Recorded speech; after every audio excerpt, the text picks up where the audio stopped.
আলু পটলের রসা। কড়াইতে সরষের তেলে পেঁয়াজ কুচি দিয়ে পেঁয়াজটা একটু ভেজে নেব।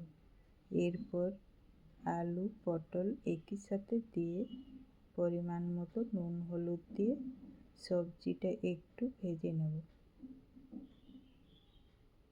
এরপর একটি টমেটো কাটা, জিরে ধনে আদা রসুন কাঁচা লঙ্কা শুকনো লঙ্কা বাটা, সবজিটা একটু কষিয়ে নেব।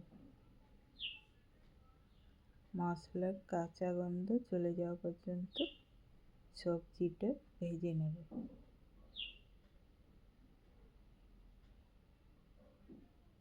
এরপর দিয়ে দেব 1 গ্লাস জল। জলটা দিয়ে নেড়েচেড়ে ঢাকা দিয়ে সবজিটা কিছুক্ষণ রান্না করব। সবজি সিদ্ধ হয়ে গেলে একটু মাখো মাখো করে নামিয়ে নিই।